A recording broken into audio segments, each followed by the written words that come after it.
भारतीय चित्रकला एवं मूर्तिकला का इतिहास। लेखिका डॉक्टर रीता प्रताप वैश्य, पूर्व आचार्य चित्रकला विभाग, राजस्थान विश्वविद्यालय जयपुर। शिक्षा मंत्रालय, भारत सरकार की विश्वविद्यालय स्तरीय ग्रंथ निर्माण योजना के अंतर्गत राजस्थान हिंदी ग्रंथ अकादमी जयपुर द्वारा प्रकाशित 37वां संस्करण 2022, प्रतियां 5500। भारतीय चित्रकला एवं मूर्तिकला का इतिहास। प्रकाशक राजस्थान हिंदी ग्रंथ अकादमी, लाट नंबर 1, झालाना सांस्थानिक क्षेत्र, जयपुर 302004। नागौर शैली।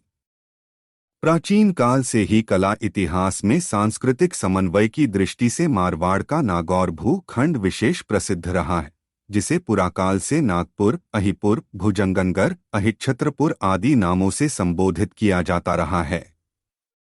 पश्चिमी भारतीय चित्रकला के विकासानुरूप 8वीं सदी में क्रमश मारवाड़ क्षेत्र में आबू पर्वत का अर्बुद मंडल पश्चिमी भारत का प्राचीनतम प्रसिद्ध कला केंद्र रहा है, जहां मध्यकालीन मूर्तिकला एवं चित्रकला का विकास अपनी चरम सीमा पर था।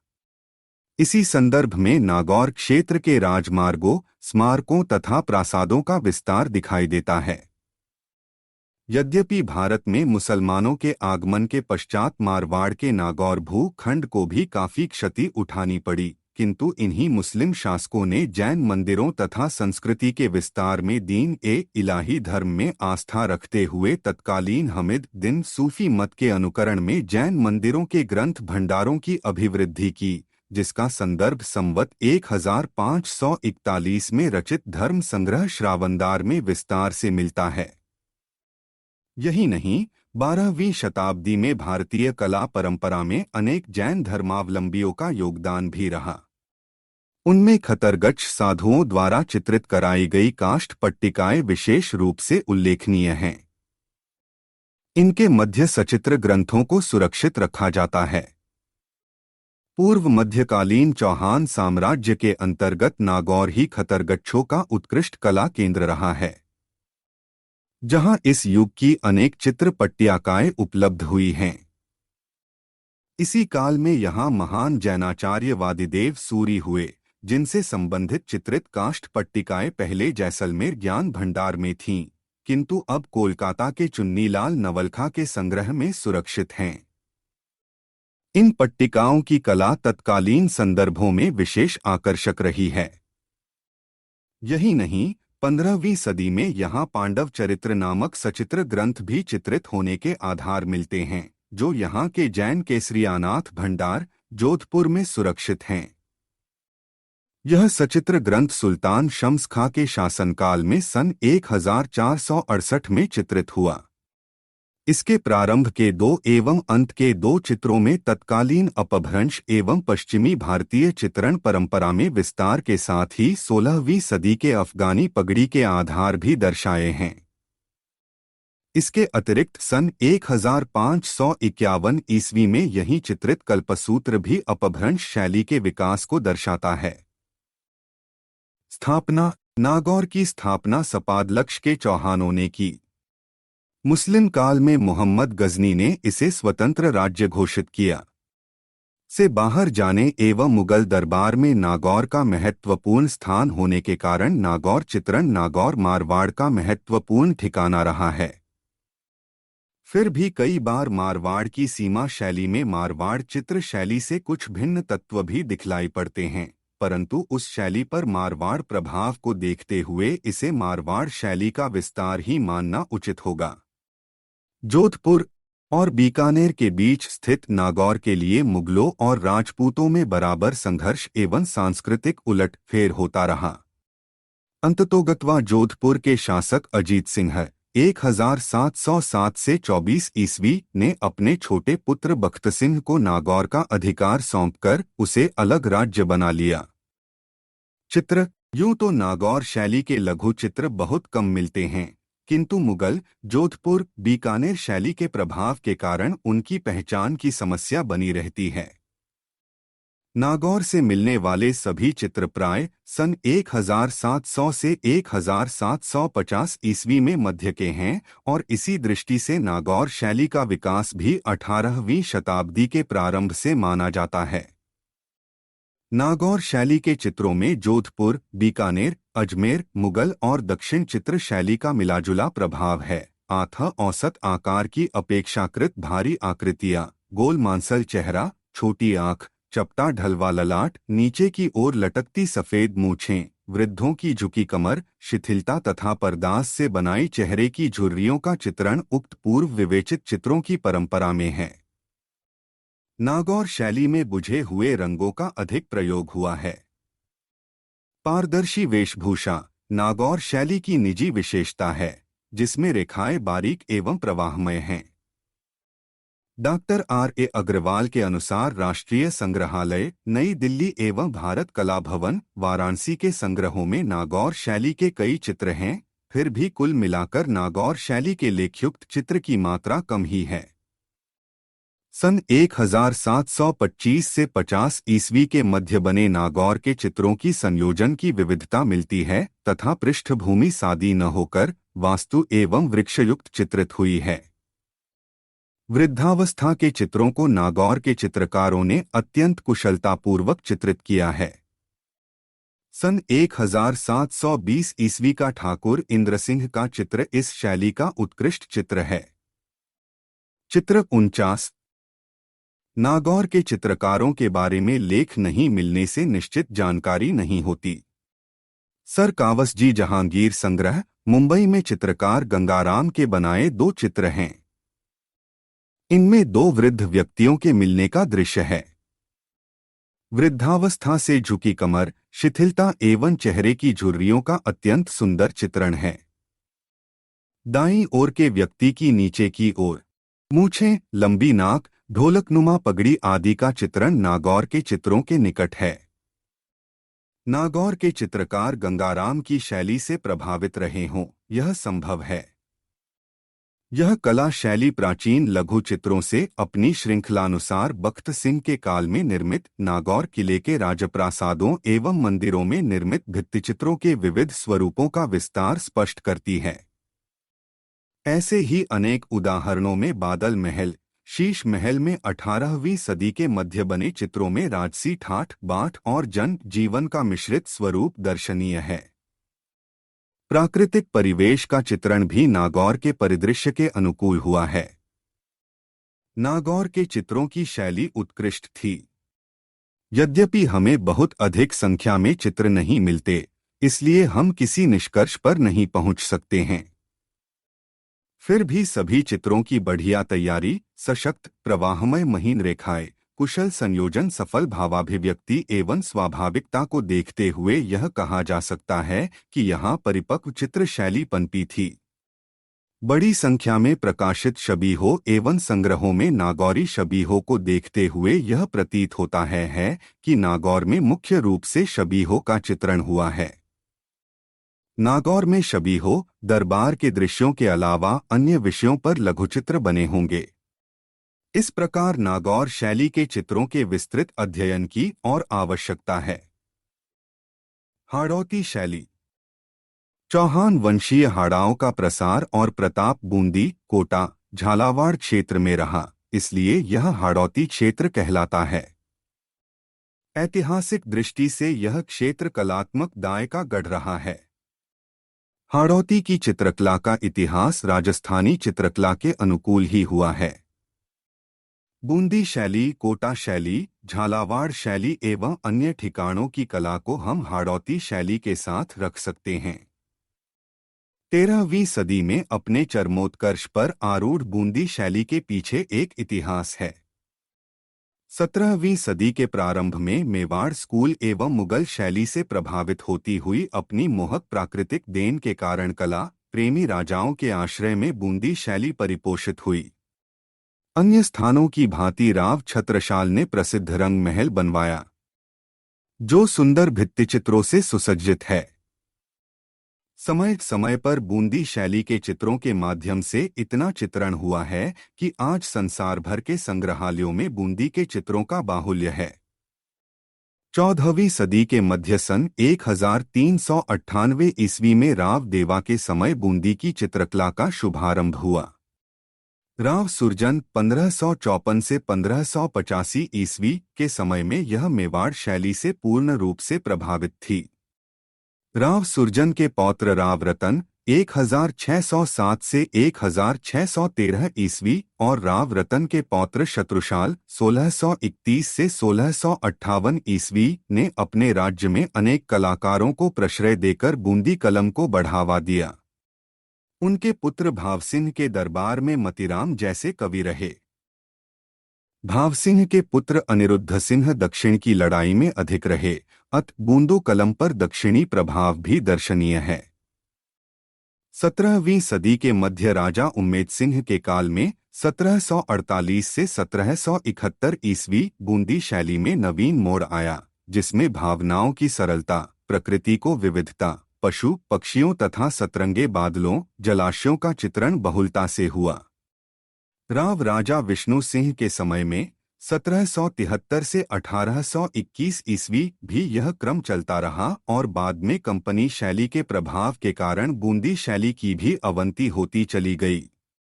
हाड़ौती शैली की दूसरी शैली कोटा शैली है। बूंदी राज्य के शासक राव रतन के द्वितीय पुत्र माधो सिंह हाड़ा से प्रसन्न होकर शाहजहां ने कुछ परगने उसे जागीर में दिए, जिसके फलस्वरूप सन 1631 ईस्वी में कोटा राज्य की स्थापना हुई। बूंदी कलम की ही शाखा कोटा शैली का स्वतंत्र अस्तित्व स्थापित करने का श्रेय राजा राम सिंह 1661 से 1705 ईस्वी को है। उनके उपरांत महाराव भीम सिंह ने कोटा राज्य में कृष्ण भक्ति को विशेष महत्व दिया, जिसके फलस्वरूप कोटा की चित्रकला में वल्लभ संप्रदाय का पूर्ण प्रभाव दर्शित है। सन 1771 ईस्वी से कोटा शैली में एक विशेष मोड़ आया, जिसका श्रेय वीर, शिकारी एवं कला प्रेमी राजा उम्मेद सिंह को है। गहन जंगलों में शिकार की बहुलता के कारण कोटा शैली में इस समय शिकार का बहुरंगी वैविध्यपूर्ण चित्रण हुआ, जो कोटा शैली का प्रतीक बन गया। यह परंपरा राजा राम सिंह द्वितीय के समय 1822 से 1866 ईस्वी तक विस्तार पाती रही, किंतु अंग्रेजी प्रभाव के कारण यह शैली भी बाद में अवंती की ओर अग्रसर हुई। झालावाड़ के राजमहलों में श्रीनाथ जी, राधा कृष्ण लीला, रासलीला, राजसी वैभव के जो भित्तिचित्र मिलते हैं, उनके माध्यम से झालावाड़ शैली का निर्माण होना अभी शेष है। यह प्रसन्नता की बात है कि प्राचीनतम गुहा चित्र हाड़ौती क्षेत्र में ही मिलते हैं। इस मायने में हाड़ौती शैली के अंतर्गत बूंदी, कोटा तथा झालावाड़ अपने उत्तम चित्रों के कारण आज संसार भर में प्रसिद्ध हो गए हैं। कोटा शैली स्थिति, नामकरण तथा ऐतिहासिक वृत्त। बूंदी से 32 किलोमीटर दूर बसा यह नगर आज राजस्थान के समृद्ध नगरों में से एक है। कोटा शैली सन 1952 ईस्वी तक अज्ञात थी। Colonel T.G.. गेयर एंडरसन ने जब अपना निजी संग्रह विक्टोरिया एंड एल्बर्ट संग्रहालय लंदन को भेंट किया, तो उस संग्रह के कुछ चित्र बूंदी से बिल्कुल भिन्न तर्ज में पाए गए। तभी से यह माना गया कि प्रारंभ में बूंदी शैली से पल्लवित कोटा चित्रण बूंदी के समान था, किंतु 17वीं शताब्दी के अंतिम चतुर्थांश से कोटा शैली का अपना निजस्व उभर कर दिखाई देता है। बंदी के राव समरसिंह के समय में चंबल के दाहिने किनारे पर भीलों का राज्य था, जिसका नेता कोट्या था। इसी से इस क्षेत्र का नाम कोटा पड़ा। समरसिंह के तीसरे पुत्र जैतसिंह ने कोटा का क्षेत्र जीत लिया, तो समरसिंह ने प्रसन्न होकर कोटा को जागीर के रूप में जैतसिंह को दे दिया। बूंदी के पड़ोस में बसा अकेलगढ़ से मनोहर थाने तक का यह कोटा क्षेत्र बहुत समय तक बूंदी के सामंतों द्वारा शासित रहा। सन 1546 ईस्वी में मालवा के पठान केसर खां ने मांडू के सुल्तान की सहायता से कोटा पर अधिकार कर लिया और अपने पुत्र भोज को जागीर के रूप में दिया। राव खुरजन सिंह की मृत्यु पर राव भोज शासक बना। उसने कोटा अपने पुत्र हृदयनारायण को जागीर के रूप में दिया। सन 1624 ईस्वी में मुगल सम्राट जहांगीर हृदयनारायण से नाराज हो गया और उसने उसे कोटा की गद्दी से उतारकर रावरतन के पुत्र माधो सिंह 1624 से 1648 ईस्वी को दे दिया। इस प्रकार सन 1631 ईस्वी में कोटा 360 गांवों के साथ हाड़ौती का दूसरा स्वतंत्र राज्य बना। राव माधो सिंह मुगल दरबार के महत्वपूर्ण शक्तिशाली सेनापति थे, जिन्होंने कटक से लेकर सिंधु नदी तक मुगलों की ओर से महत्वपूर्ण लड़ाइयां लड़ी, साथ ही अपने राज्य को भी स्थायित्व प्रदान किया। राव माधो सिंह के बाद उनके पुत्र राव मुकंद सिंह 1648 से 1658 ईस्वी गद्दी पर बैठे। इन दोनों राजाओं ने ही कोटा के स्थापत्य और कला को बढ़ावा दिया, किंतु इनके समय की चित्रकला पर बूंदी कलम का ही पूर्ण प्रभाव रहा। कला प्रोत्साहन। राजा दुर्जनशाल 1724 से 1750 ईस्वी के बाद अजीत सिंह 1753 से 1758 ईस्वी एवं छत्रसाल 1758 से 1764 ईस्वी गद्दी पर बैठे। राजा छत्रसाल के समय कोटा चित्रशैली की अपनी निजी पहचान उभर कर आई। इस समय के प्रमुख चित्रकारों में लच्छीराम, रघुनाथ, गोविंदराम तथा नूर मुहम्मद आदि के नाम उल्लेखनीय हैं। राजकीय संरक्षण में रहकर इन चित्रकारों ने अपनी कलात्मक प्रतिभा के अद्वितीय नमूने प्रस्तुत किए हैं। प्रारंभ में दरबारी दृश्य और जुलूस, श्री कृष्ण की जीवन लीला से संबंधित चित्र, राजाओं की छवि कोटा शैली के कलाकारों के प्रिय विषय रहे। बारहमासा, राग, रागनियों तथा युद्ध दृश्य आदि विषयों पर भी पर्याप्त चित्र बनाए गए। कोटा कला के मुख्य आश्रयदाता राजा उम्मेद सिंह 1771 से 1820 ईस्वी के काल में कोटा शैली की बड़ी उन्नति हुई। उम्मेद सिंह को घुड़सवारी व आखेट का बड़ा शौक था।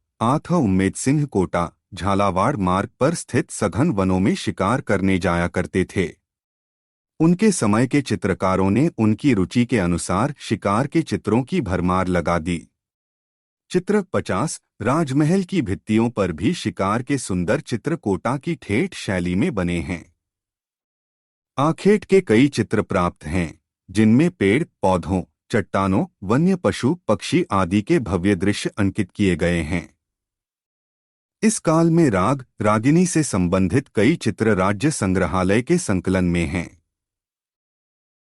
चित्र 50। कोटा शिकार। राग रागिनियों के चित्रों के साथ साथ नायिका भेद का भी चित्रण कोटा में हुआ। चित्र के मध्य में नायक नायिका बैठे हैं। नायिका कुछ रूठी हुई सी है और नायक उसे मना रहा है। एक सेविका पंखा झल रही है। दो सेविकाएं कुछ लेकर जा रही हैं। चित्र में सुनहरे व सफेद रंग का अधिक प्रयोग हुआ है। महल और उसकी बुर्जियों पर पताका फहराती हुई चित्रित की गई हैं। पौराणिक आख्यानों के अंतर्गत राम द्वारा हिरण का शिकार करते हुए चित्रित किया गया है। साथ में लक्ष्मण व हनुमान भी दिखाए गए हैं। हरे रंग की पृष्ठभूमि पर गुलाबी और भूरे रंगों का समन्वय कोटा शैली की नितांत नवीन संविधा को अभिव्यक्त करता है। कोटा शैली का एक अन्य महत्वपूर्ण चित्र है, जिसमें हाथियों की लड़ाई का चित्रण है। नाथद्वारा की तरह कोटा भी पुष्टिमार्गीय वैष्णव संप्रदाय का केंद्र रहा। कृष्ण लीला को लेकर कोटा शैली में जो असंख्य चित्र बने हैं, वे पुष्टिमार्गीय भावना से ओतप्रोत हैं। कोटा शैली के पुष्टिमार्गीय कथा प्रसंगों को श्री कृष्ण की बाल लीलाएं, गोचारण, माखन लीला आदि अधिकांश रघुनाथ तथा गोविंद नामक कलाकारों ने चित्र रूप में उजागर किया है। राधा कृष्ण का एक चित्र है, जिसमें वीणाधारी कृष्ण राधा के पास आए हैं, राधा बैठी है। सरोवर में नाव का भी अंकन है, जबकि कृष्ण व बलराम को पेड़ के नीचे खड़ा दिखाया गया है। सामने एक ग्वाला है, गायें और बछड़े हैं। बंदर, मोर और अन्य पंछी भी हैं। यह चित्र सन 1700 ईस्वी के आसपास का है। कोटा के उत्कृष्ट भित्तिचित्र झाला की हवेली, राजमहल तथा देवता जी की हवेली में भी देखने को मिलते हैं। कोटा की लघुचित्र शैली सहज बोधगम्य रसरुचि युक्त एक स्वतंत्र आधार वाली मनोहारी चित्रशैली है जो कला के विभिन्न आयामों का संतुलित एवं समाचीन दिग्दर्शन कराने में सक्षम है। कोटा शैली के चित्रों की विशेषताएं। कोटा यद्यपि बूंदी से बहुत निकट है, परंतु बूंदी शैली से कई भिन्नताएं प्राप्त होती हैं। स्त्री आकृतियां। स्त्री आकृतियों का चित्रण कोटा शैली में अत्यंत सुंदर हुआ है। तीन अधर, सुदीर्घ नासिका, पतली कमर, उन्नत उरोज, कपोल खिले हुए, सुंदर अलकावली नारी आकृति को जीवंतता प्रदान करती है। कद अपेक्षाकृत छोटा, पर आंखें कटाक्ष वाली, खंजन नयन, गर्दन मांसल युक्त। नारियां घाघरा ओढ़नी पहने हुए चित्रित हुई हैं। पुरुषाकृतियां। पुरुषाकृति में मुख्यतः वृषभ कंधे, उन्नत भौहें, मांसल देह, मुख पर भरी भरी दाढ़ी और मूछें, तलवार, कटार आदि हथियारों से युक्त वेशभूषा तथा मोतियों जड़े आभूषण छवि को चार चांद लगाते हैं। रंग। कोटा के चित्रकारों ने तो अनेक रंगों का प्रयोग अपने चित्रों में किया है, किंतु हल्के हरे, पीले और नीले रंग का प्रयोग बहुतायत से हुआ है। अधिकतर बॉर्डर लाल और नीले रंग के बने हैं। मुख्य चित्र के चारों ओर एक हरे रंग की रेखा बनाई गई है। यह विशेषता बाद के कोटा चित्रों में पाई जाती है। प्राकृतिक छटा कलाकारों ने दुर्गम वनों के अद्भुत दृश्यों को कल्पना का सहारा लेते हुए चित्रित किया है, जिनमें शेर, चीते, सूअर तथा अन्य जानवर हैं, जिनमें हाथी प्रमुख हैं। आखेट के चित्रों में विभिन्न प्रकार के पेड़, पौधे, चट्टानें व पृष्ठभूमि में पहाड़ों का अंकन है। पशु पक्षी। चित्रों में हाथी, घोड़े, शेर, चीता, सूअर, गायें, बछड़े, बंदर, मोर, सारस और अन्य पंछी भी चित्रित किए गए हैं। बूंदी शैली।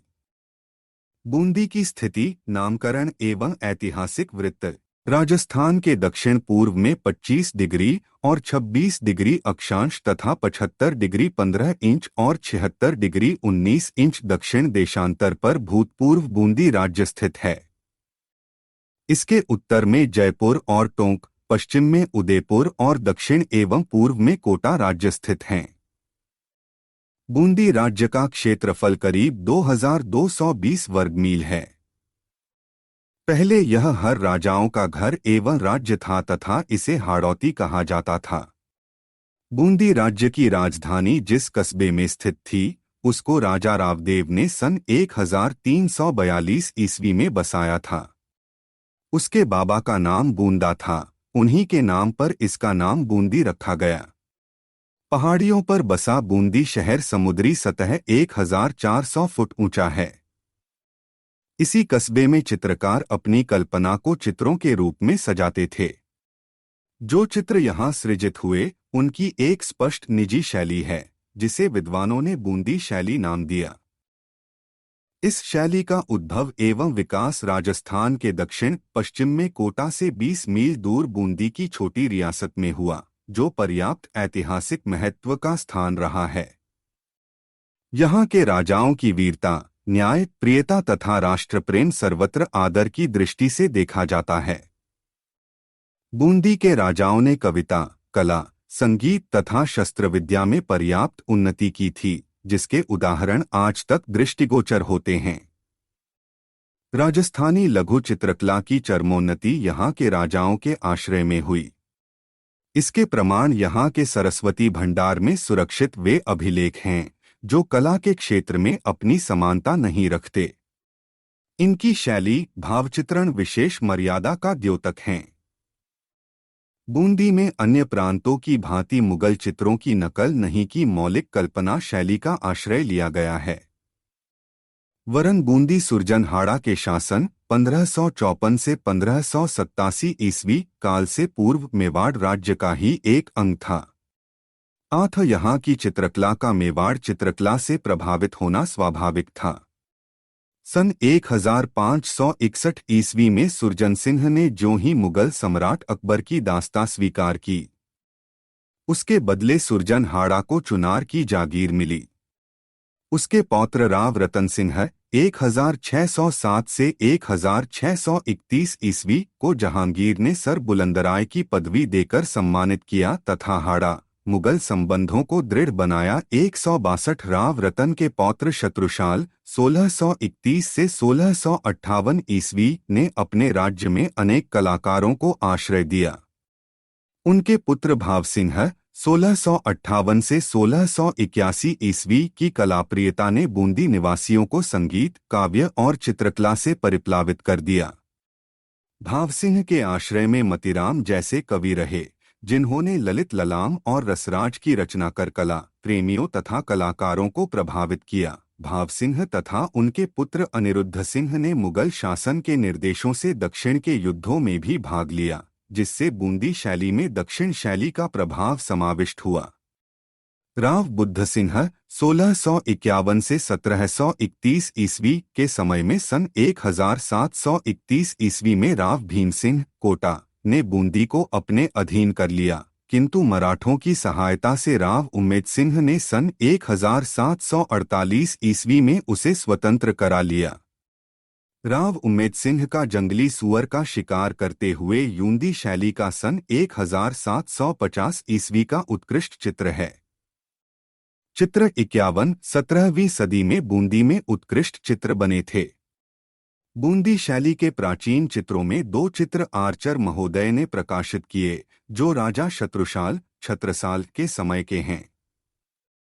इन चित्रों पर मुगल प्रभाव स्पष्ट है, किंतु इस शैली पर प्रमुख प्रभाव मेवाड़ शैली का पड़ा।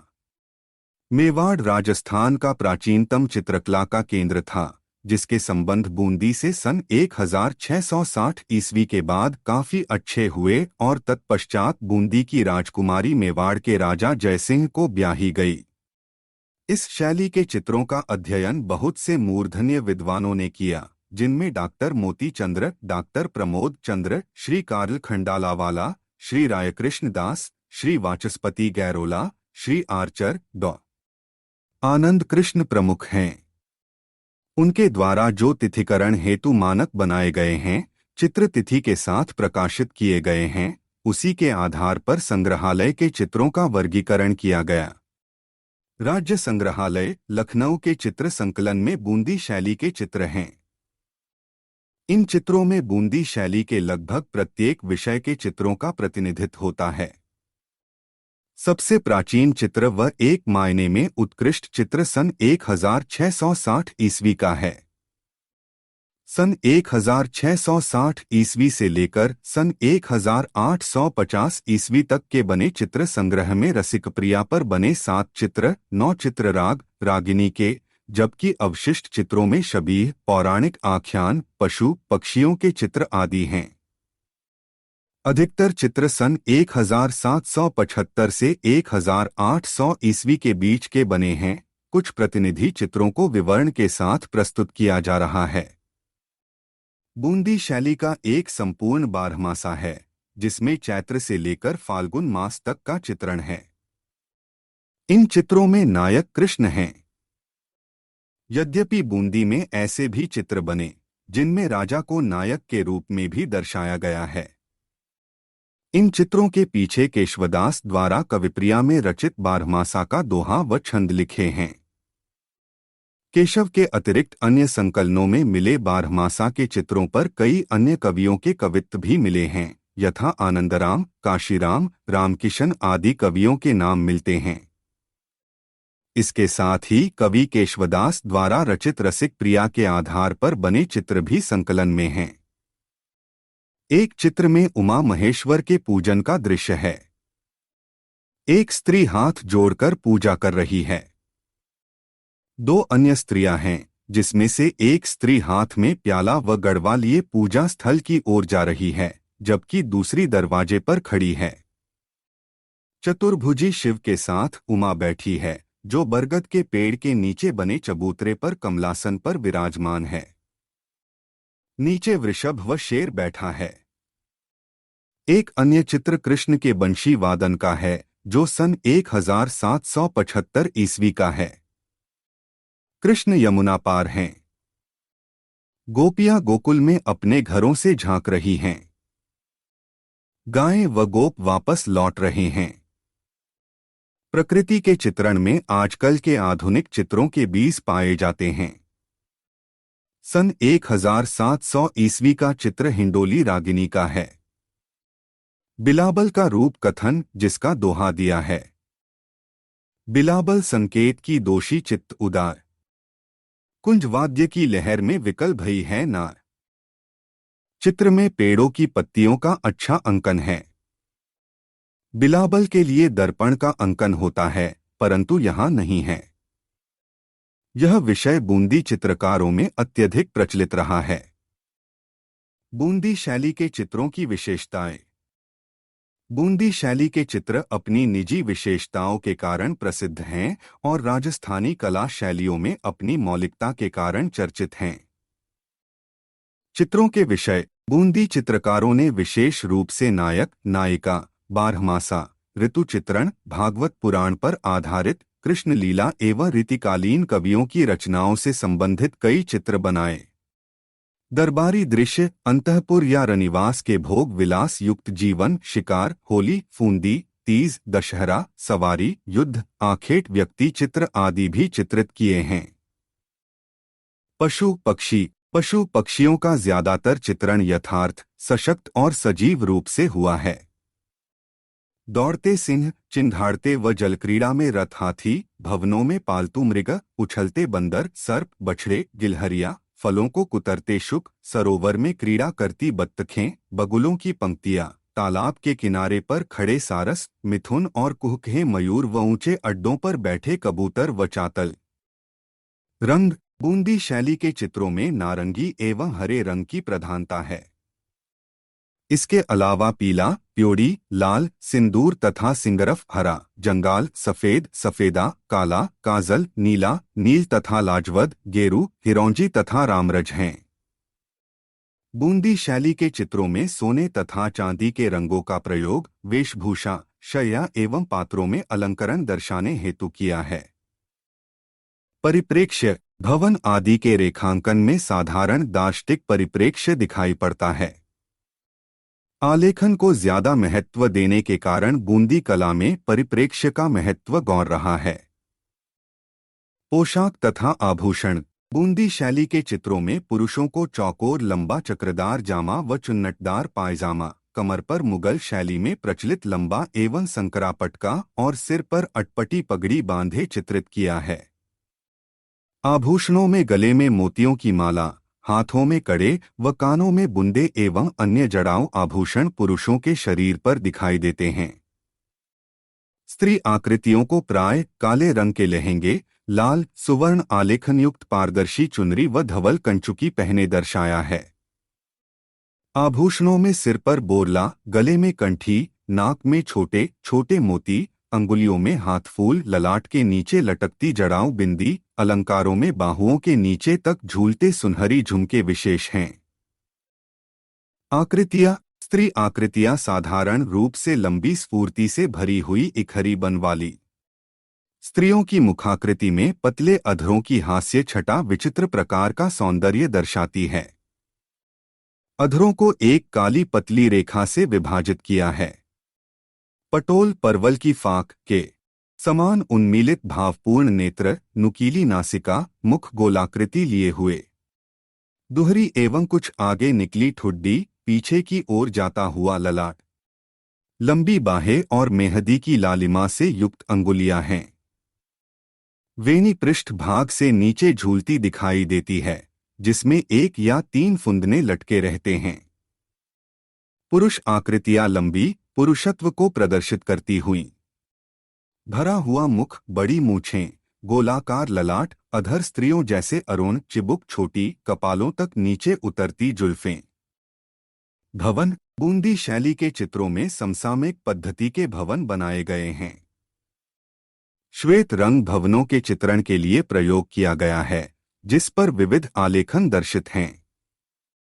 आकाश की ओर उठे हुए शिखरों के सुवर्ण कलश, छोटी छोटी लाल पत्थर की विविध बेल बूटों से काटी गई जालियां व झरोखे, गोल गुंबदाकार और घुमावदार राजस्थानी छतरियां, मणिकुट्टिम से सुसज्जित भित्तियां और चौक चित्रित हैं।